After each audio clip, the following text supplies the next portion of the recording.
My name's Andy Blackett. I ran the Bob Graham last year on the 31st of March. It'd been an ambition of mine for a long time. So ever since I'd heard about it, I thought, wonder if I could do that, and set my mind to it. Joined a fell running club and met a few other people who had done the Bob Graham round, and I set my mind to starting doing some training. It was about 6 months after I started training for it. I had my first attempt, which didn't go so well. I got about halfway round, about 12 hours in on both fell, and I was dead on my feet. I remember just lying on my back, and a friend that was running with me was just sort of feeding fizzy wiggly worms into my mouth one at a time.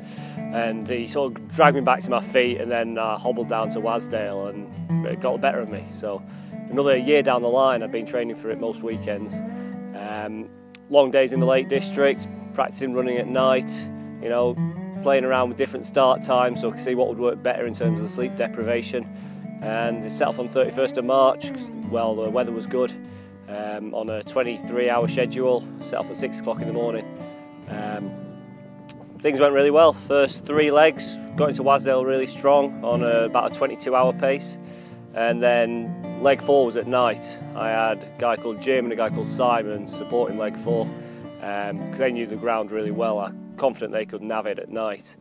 And I started to fall apart really somewhere along there. Legs started to lose all their energy and lose all the power, and I was losing a lot of time on the schedule. I was really worried I wasn't going to get round again. I think I was described as a grumpy teenager mode at one point. I was running along, moaning about how much time I was losing, moaning about how painful it was on my legs, and it was just generally having a good old moan. I remember at one point on the way up Green Gable, just leaning over, throwing up while I was leaning on this rock, and Jim was good to me. He let me be sick for about a minute or two, and then he just shouted at me, "All right, Andy, time to go now," and I just started moving. Like, it was totally dependent on the people that you've got with you at that point.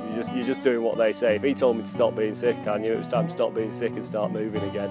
So it was yeah, a real relief to be done after all that, really. Start to recover slightly on leg 5 without Jim dragging me along at that pace.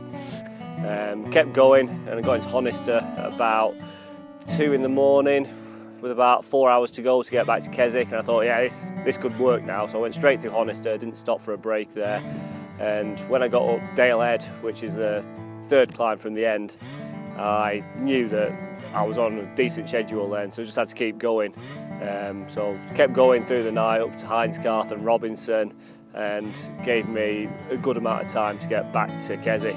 And then it was just a case of keep going along the road. Yeah, so just really hard work though, keeping plodding along. So it was like 5:30 in the morning by now. I'd been going along 23.5 hours, really tired.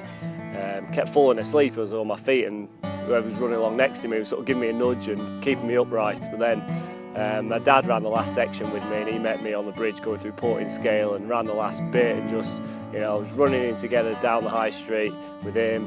It was really special, sort of banging on them doors of Mootall at sort of 20 to 6 in the morning, thinking, well, I didn't care if I woke anyone up, because I was so pleased that I'd finally got around it. Really pleased to have succeeded with it. Oh, it was a huge relief to finish within 24 hours, because if I hadn't have finished within 24 hours, I'd have had to go again. You know, it's not a Bob Graham round if it takes 24 hours and a minute, it's just a big day out.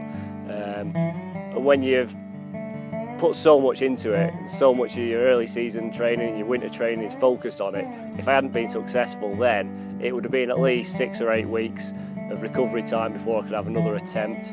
And by that time it would be getting into late summer, and if the weather wasn't good, then it could have potentially not been on for another attempt for another year, which would have meant another year of ignoring all my friends, spending all my weekends in the Lake District, sleeping in the back of my van, you know, getting up at 3 in the morning to do support runs with other people, and just another year of putting my life on hold really while I got it done.